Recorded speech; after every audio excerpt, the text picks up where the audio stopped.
नमस्कार मित्रों, जय Hind, Vande Mataram. Lucent study YouTube channel पर आप सभी का स्वागत है। जैसे कि आप सभी को पता है, हम इंजीनियरिंग से रिलेटेड लेक्चर्स करा रहे थे, तो उन्हीं लेक्चर्स के क्वेश्चंस हमने नहीं कराए थे। यानी कि चैप्टर 1 से लेकर चैप्टर 30 चैप्टर तक हमने कंप्लीट कर दिया है इलेक्ट्रिकल इंजीनियरिंग का बैच। तो उसी से रिलेटेड चैप्टर 1 जो कराया था हमने, एटम वाला चैप्टर, यानी इलेक्ट्रॉन्स, करंट, डेंसिटी वगैरह ये सब जो पढ़ाया था, करंट, पावर, तो उसी से रिलेटेड आज हम क्वेश्चन सीरीज लगाने वाले हैं। तो आज एक एक करके क्वेश्चन समझेंगे बहुत ही बारीकी से। तो आज का पहला क्वेश्चन क्या है, आपकी स्क्रीन पर दिख रहा है। If the number of valence electron of an atom is 4 then substance is usually. तो इसको हम सबसे पहले हिंदी में कन्वर्ट कर लेते हैं। क्या एक ऐसा सब्सटेंस, कोई भी सब्सटेंस है जिसके पास 4 इलेक्ट्रॉन हैं, यानी एटम के 4 इलेक्ट्रॉन हैं, तो क्या कहलाता है? तो जब हमने कॉन्सेप्ट स्टडी किया था तो पढ़ा था, अगर किसी के पास 4 इलेक्ट्रॉन होते हैं, फिक्स 4, तो सेमीकंडक्टर होता है। 4 से ज्यादा होते हैं तो इंसुलेटर, और जिसके पास 4 से कम होते हैं वो क्या कहलाता है? कंडक्टर। तो यहां से आपका करेक्ट ऑप्शन क्या हो जाएगा, क्योंकि यहाँ 4 हैं, सेमीकंडक्टर। तो ऑप्शन फर्स्ट इज राइट। अब नेक्स्ट क्वेश्चन की तरफ पढ़ते हैं।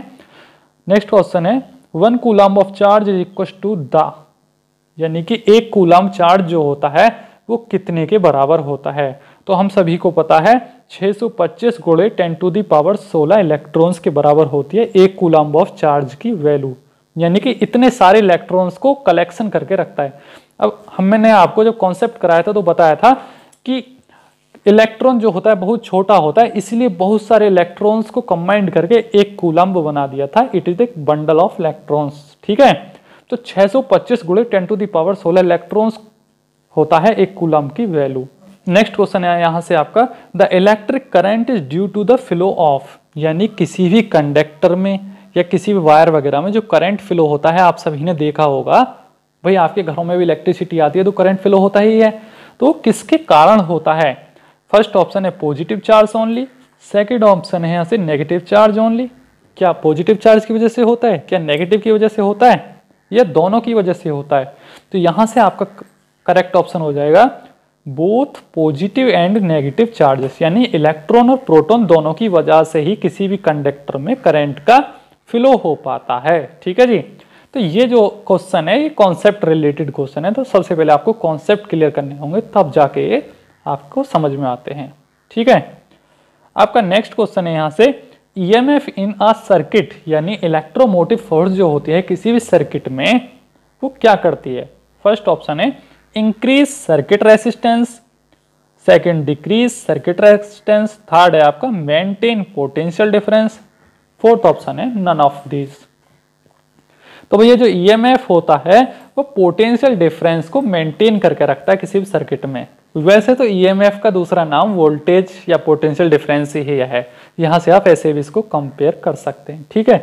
तो यहां से ऑप्शन थर्ड आपका क्या हो जाता है? करेक्ट। तो चौथे क्वेश्चन का जो ऑप्शन है, ऑप्शन थर्ड इज करेक्ट, यानी मेंटेन पोटेंशियल डिफरेंस। ठीक। नेक्स्ट क्वेश्चन है आपका, इलेक्ट्रिक करंट इन ए मेटालिक कंडक्टर, यानी जो मेटालिक कंडक्टर होते हैं, मेटालिक कंडक्टर बोले तो कॉपर का तार हो, एल्युमिनियम का वायर हो, ये सभी मेटालिक कंडक्टर हैं जिनके थ्रू आपके घर में बिजली आती है, इलेक्ट्रिसिटी आती है। तो किसकी वजह से इनमें करंट का फ्लो होता है? ये हम पहले भी कर चुके हैं क्वेश्चन को। इलेक्ट्रॉन और पॉजिटिव आयंस की वजह से होता है, इलेक्ट्रॉन्स की वजह से होता है, या किसकी वजह से होता है? तो जो पहला क्वेश्चन था वो आपने देखा था, वहां इलेक्ट्रॉन्स यानी पॉजिटिव और नेगेटिव लिख रहा था, यानी पॉजिटिव और नेगेटिव चार्जेस लिख रहा था। लेकिन यहां जो तीसरा ऑप्शन है ये कंफ्यूज करेगा आपको। यहां लिख रहा है थर्ड ऑप्शन में electrons and positive ions only. अब भैया किसी भी तार में जो है ना, आयंस की वजह से नहीं होता है करंट का फ्लो, इलेक्ट्रॉन की वजह से होता है। आयन जो होता है ना लिक्विड में होता है, इलेक्ट्रॉन का ही नाम बदल के बैटरी वगैरह के अंदर लिक्विड फॉर्म में उसको आयंस बोलते हैं। ठीक है जी। तो यहां आपका करेक्ट ऑप्शन हो जाएगा ऑप्शन फर्स्ट, यानी इलेक्ट्रॉन ओनली। ठीक है। कंफ्यूज नहीं होना है यहां से, कभी आप थर्ड क्वेश्चन की तरह करो, यानी पहले जो क्वेश्चन करा था वहां आयन नहीं लिखा हुआ था, इसलिए वहां पॉजिटिव और नेगेटिव करा था। ठीक। यहां से सिक्स्थ क्वेश्चन है, potential difference has the unit of, यानी पोटेंशियल डिफरेंस जो होता है उसकी जो एसआई यूनिट होती है सेम टू सेम किसकी तरह होती है? एनर्जी की तरह, यानी कि option third is correct, energy की तरह होती है। नेक्स्ट क्वेश्चन है आपका, electric current in a liquid due to flow of, यानी पानी बोले तो बैटरी के अंदर जो तेजाब भरा हुआ होता है लिक्विड, उसके इलेक्ट्रोलाइट जो भरते हैं किसी भी बैटरा वगैरह के अंदर, उसमें जो करंट का प्रवाह होता है, फ्लो होता है, वो किसकी वजह से होता है। अब यहाँ आयंस की बात करेंगे क्योंकि लिक्विड की बात है। Electrons only, positive ions only, या negative and positive ions both, या नेगेटिव और पॉजिटिव आयन दोनों की वजह से ही यहाँ करंट का प्रवाह हो पाता है। ठीक है जी।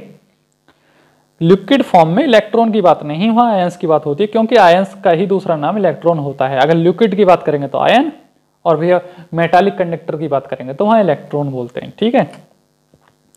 नेक्स्ट क्वेश्चन है आपका यहां से, इलेक्ट्रिक करंट इज यानी इलेक्ट्रिक करंट जो है कैसी क्वांटिटी है, स्केलर है, वेक्टर है, या दोनों है। तो भैया इलेक्ट्रिक करंट जो है यहां से स्केलर क्वांटिटी हो जाता है। नेक्स्ट क्वेश्चन है आपका 9वां क्वेश्चन, अ बिलियन इलेक्ट्रॉन। तो सबसे पहले तो मैं आपको बता दूं बिलियन का मतलब होता है क्या। बिलियन का मतलब होता है 10 to the power 9, 10 to the power 9, और मिलियन का मतलब होता है 10 टू दी पावर 6। यानी बिलियन और मिलियन में कभी कंफ्यूज नहीं होना, खटाक से क्वेश्चन होगा आपका। यानी कि अगर 10 लाख की बात करेगी तो मिलियन होगा, और इससे बड़ा बिलियन की बात करेंगे तो 100 करोड़ की बात होगी। ठीक है जी। तो यहां से हमें बिलियन दिया हुआ है, क्वेश्चन के अंदर बिलियन दिया हुआ है, तो बिलियन के लिए हम रखेंगे क्या, 10 टू दी पावर 9। अब आगे पढ़ते हैं क्वेश्चन को। Electron pass through a cross section, cross section बोले भैया आपके घर के अंदर जो तार हैं, वायर हैं, उनकी कुछ मोटाई है, उसको क्रॉस सेक्शन बोलते हैं। ठीक है, मोटाई। कंडक्टर इन 10 सेकेंड, 10 सेकेंड में कितना करंट का फ्लो होगा उस तार के अंदर से, तो बताना है हमें कितने एम्पियर हो जाएगा करंट का फ्लो।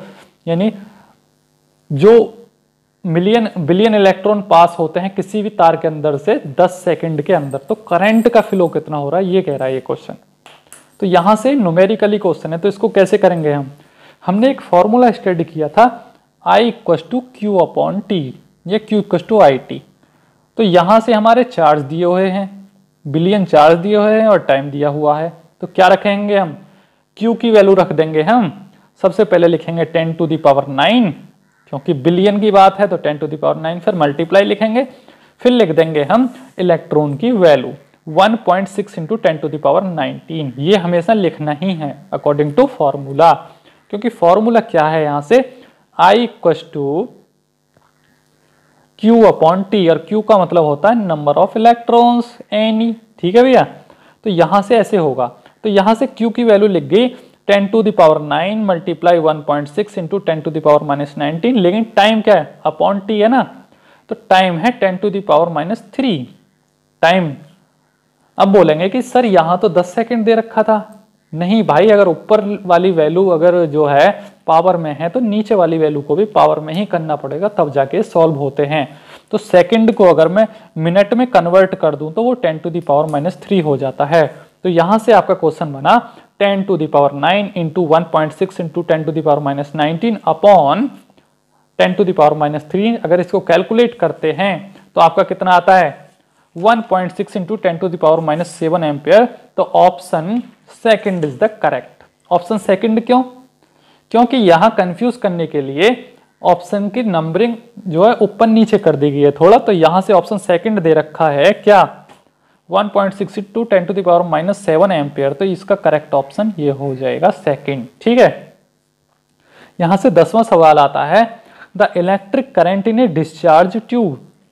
डिस्चार्ज ट्यूब जो होती है उसमें करंट का फ्लो किसके कारण हो पाता है। तो यहां से आपको पता होना चाहिए कि इलेक्ट्रॉन एंड पॉजिटिव आयंस दोनों की वजह से ही हो पाता है। डिस्चार्ज ट्यूब यानी कि जो क्या होते हैं आपके ट्यूबलाइट वगैरह बोलते हैं ना, तो इनमें इलेक्ट्रॉन और पॉजिटिव आयंस दोनों की वजह से ही होता है। तो यहां से आपके 3 क्वेश्चन आ गया इसकी वजह से, इस तरीके के। तो इन तीनों में आपको कंफ्यूजन नहीं होना, समझना है अच्छे तरीके से। ठीक। 11वां क्वेश्चन है, how long does it take 50 microcoulomb of charge to pass a point in a circuit if current flow is 15 milli ampere. यानी जहां एम ए लिखा होगा तो मिली, और माइक्रो के लिए म्यू लगा होगा, म्यू ए। ठीक है जी। तो ऊपर लिख रहा था 50 माइक्रो कूलम्ब और नीचे लिख रहा है 15 मिली एम्पेयर। तो मैं आपको पहले ही बता दूं, माइक्रो का मतलब होता है 10 टू द पावर -6 लिख लेना, और मिली का मतलब होता है 10 टू द पावर -3। तो जहां भी माइक्रो शब्द आएगा वहां लिखेंगे हम 10 टू द पावर -6 और मिली के लिए लिखेंगे 10 टू द पावर -3। ठीक है। तो यहां से जब इसको सॉल्व करते हैं तो आपको क्या क्या दिया हुआ है, चार्ज दिया हुआ है 50 माइक्रो कूलम्ब और जी क्या दिया हुआ है आपको, करंट दिया हुआ है 15 मिली एम्पेयर। तो जब इसको सॉल्व करते हैं तो according to formula I equals to Q upon T, तो Q की वैल्यू कितना हो जाएगी, यहां से कितना हो जाएगी भाई 50 तो चार्ज हो गया और माइक्रो की वैल्यू मल्टीप्लाई में लिख दोगे 10 टू द पावर -6 यानी 50 into 10 to the power -6 upon लिखेंगे, अपॉन यानी अपॉन क्यों, टी की वैल्यू भी तो लिखना है भाई। फिर लिखेंगे 15, फिर मल्टीप्लाई का सिंबल लगाएंगे, फिर लिखेंगे मिली की वैल्यू क्योंकि मिली एम्पेयर है भैया, तो मिली की वैल्यू हो जाएगी यहाँ से 10 टू द पावर -3। तो क्वेश्चन क्या सेटअप क्या बना, 50 into 10 to the power -6 upon 15 into 10 to the power -3। तो यहां से जब इसको सॉल्व करते हैं, नीचे की पावर ऊपर गई तो प्लस की हो गई, तो फाइनली बचा 15 से 50 को डिवाइड मार दो, 3.33 into 10 to the power -3 second. तो 11वें का जो ऑप्शन हो जाता है correct, first option is the correct of this question. आपका नेक्स्ट क्वेश्चन है क्या, 12वां जो सवाल है, the specific resistance of a wire depend upon. भाई स्पेसिफिक रेसिस्टेंस बात किसकी चल रही है, आपने रेसिस्टिविटी नाम का शब्द सुना होगा जब आपने स्टडी किया होगा। तो रेसिस्टिविटी किस पे डिपेंड करती है, किसी भी वायर की लेंथ पे करती है, जी बिल्कुल नहीं। रेसिस्टिविटी सिर्फ और सिर्फ उसके मटेरियल पे और टेम्परेचर पे डिपेंड करती है, मटेरियल और टेम्परेचर। तो यहां से आपको ध्यान रखना है, क्योंकि रेसिस्टेंस का फंडा अलग है, रेसिस्टिविटी का फंडा अलग है। तो यहां से फर्स्ट ऑप्शन है लेंथ, सेकंड ऑप्शन है cross section area, second option है फिर थर्ड ऑप्शन है डायमेंशन और फोर्थ ऑप्शन है इट्स मटेरियल। तो जो रेसिस्टिविटी है भैया टेम्परेचर या मटेरियल पे करती है, तो यहां से fourth option is the correct. ठीक, तो 12वां सवाल भी आपका कंप्लीट हो चुका है। अब यहां से 13वां सवाल है आपका। 13वां सवाल क्या है यहां से आपका, the resistance of a straight conductor is independent of. तो इंडिपेंडेंट का मतलब होता है किस पे निर्भर नहीं करता है, यानी कोई भी वायर, स्ट्रेट वायर मतलब कोई भी तार ले लीजिए सीधा एकदम स्ट्रेट, तो उसका जो रेसिस्टेंस होता है किस पे डिपेंड नहीं करता है। तो यहां से आपको पता होना चाहिए, पहला ऑप्शन है मटेरियल करता है, तो यहां से फोर्थ ऑप्शन हो जाएगा आपका शेप ऑफ क्रॉस सेक्शन, यानी shape of cross section is the correct option in this question. यानी according to formula R equals to rho L upon A, यानी लेंथ पे भी करता है, एरिया ऑफ क्रॉस सेक्शन पे भी करता है, लेकिन शेप पे नहीं करता है। ठीक, a length of wire has a resistance of 6 ओम, यानी 6 ओम का कोई तार है जिसकी कोई लंबाई है, भाई कोई भी वायर है जिसका रेसिस्टेंस है 6 ओम। ठीक है, resistance of a wire of the same material is 3 times S long, यानी कोई दूसरा तार है जो इससे 3 गुना लंबा है, उसका रेसिस्टेंस कितना होगा इससे, इसके मुकाबले। ठीक है, and twice the cross sectional area of the 9 ohms. तो यहां से आप हो जाएंगे बिल्कुल कंफ्यूज। तो आपको यहां से करना क्या है ऐसे क्वेश्चन में, तो यहां से ऐसे क्वेश्चन में सबसे पहले देखना है तो क्या लिख रहा है, the resistance of a wire of the same material 3 times. तो 3 टाइम्स से लिख रहा है ना, एस लॉन्ग यानी 3 गुना लंबा है, तो लिख दोगे आप 3L, उसके नीचे अपॉन लगाओगे, फिर लिखोगे आप and twice the cross sectional area, यानी दुगना, क्रॉस सेक्शनल एरिया का दुगना। तो यहां से नीचे लिख देना है डिनोमिनेटर में 2A, यानी 3L अपॉन 2A। अगर यहां आप 2 से 3 को डिवाइड मारें तो फाइनली आ जाएगा आपके 1.5। ठीक है, ये ट्रिक है भैया। अगर यहां दिया हुआ होता 5 टाइम्स दिया हुआ होता तो 5L लिख देते आप, अगर यहाँ क्रॉस सेक्शनल एरिया में लिखा होता 8 टाइम्स तो 8A लिख देते आप। तो ये ट्रिक है, यानी लेंथ के साथ जो दिया हुआ उसे लेंथ के साथ लिख दो और एरिया के साथ लिख दो और लेंथ को एरिया से डिवाइड मार दो। ठीक है, तो फाइनली यहाँ आ जाता है 1.5।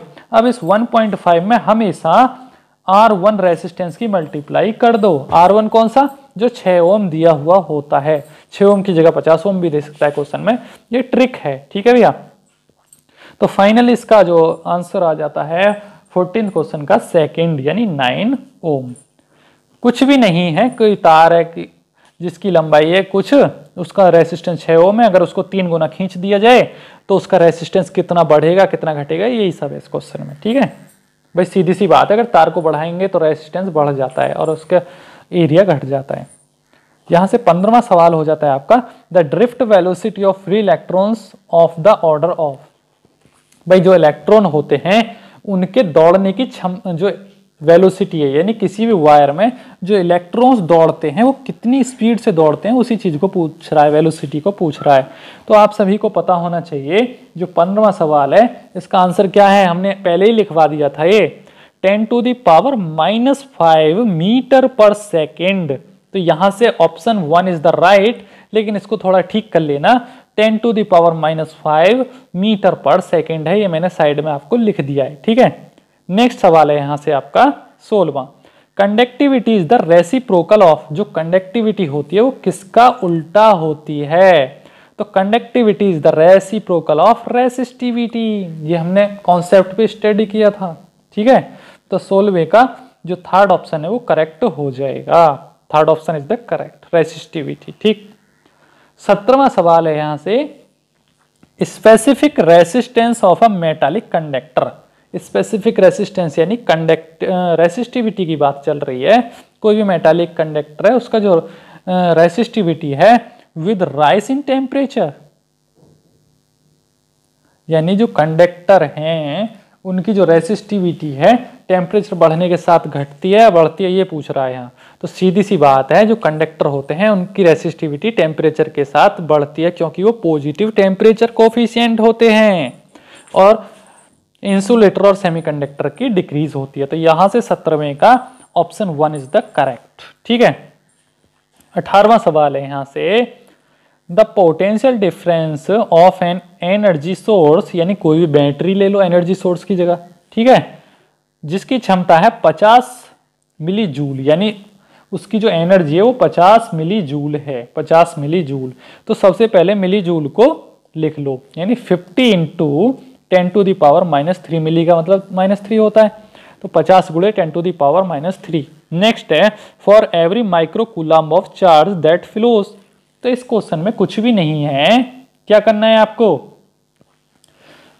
फॉर्मूला होता है इसका V = W/Q, यानी potential difference = potential energy upon charge. ये हमने कॉन्सेप्ट पे स्टडी किया था, ठीक है। तो एनर्जी की वैल्यू हो गई यहां से 50 गुणे 10⁻³ अपॉन चार्ज की, यहां से किसकी वैल्यू, चार्ज की वैल्यू कितना हो जाएगी, यहां से एवरी माइक्रो कूलम में लिख रहा है ना यहाँ, तो एक चार्ज की बात है ना, तो 1 × 10⁻⁶, क्योंकि माइक्रो है। तो फाइनली क्या बना, 50 गुणे 10⁻³ अपॉन 1 × 10⁻⁶। इसको जब डिवाइड देते हैं तो फाइनली क्या आता है निकल के, 50 गुणे 10⁻³ वोल्ट। अगर इसको किलो वोल्ट में कन्वर्ट करते हैं तो आ जाता है 50 किलो वोल्ट, ठीक है। 10⁻³ का मतलब होता है 1000, तो इसलिए किलो बना दिया। तो यहां से 18वें सवाल का जो आंसर हो जाएगा 4th हो जाएगा, यानी 50 किलो वोल्ट। नेक्स्ट सवाल है यहां से 19, insulator have temperature coefficient of resistance. भाई इंसुलेटर कैसे होते हैं, पॉजिटिव होते हैं नेगेटिव होते हैं, तो आप सभी को पता है insulator are negative temperature coefficient, so second option is the correct, यानी 19वें सवाल का दूसरा ऑप्शन नेगेटिव है, ठीक है।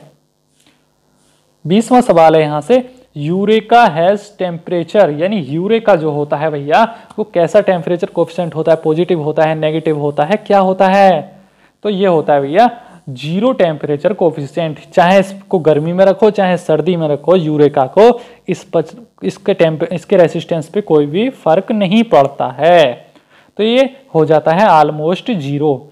ऐसे कौन कौन है सर, यूरेका है, कॉन्स्टेंटन है, वो मैंने नीचे लिख दिया है, यूरेका, कॉन्स्टेंटन, मैग्नीनियन, ऐसे मटेरियल हैं ये एलॉयज हैं कि इन पे गर्मी का कोई फर्क नहीं पड़ता है। ये बेसिकली ऐसी जगह यूज किए जाते हैं जहां ज्यादा गर्मी होती है, तार पिघलने का खतरा होता है, या ठंडे मौसम में, ठीक है। तो आपसे कोई भी पूछे ऐसा कोई मटेरियल बताइए जिस पे टेम्परेचर का कोई भी फर्क ना पड़े, ना तो पॉजिटिव टेम्परेचर कोफिशिएंट हो चाहे ना नेगेटिव हो, जीरो टेम्परेचर कोफिशिएंट होना चाहिए, तो वो है यूरेका, कॉन्स्टेंटन एंड मैग्नानिन। ये आप गूगल पे भी सर्च कर सकते हैं, ये सारे एग्जाम्पल आपके निकल के आ जाएंगे। तो यहाँ तक आपके 20 सवाल कंप्लीट हो चुके हैं इस लेक्चर के अंदर, यानी क्वेश्चन सीरीज की फर्स्ट क्लास के अंदर 20 सवाल आपके करा दिए हैं। अब नेक्स्ट सीरीज स्टार्ट होगी, उसमें कुछ क्वेश्चन कराएंगे इसी चैप्टर से रिलेटेड। नमस्कार मित्रों, जय Hind, Vande Mataram. Lucent study YouTube channel पर आप सभी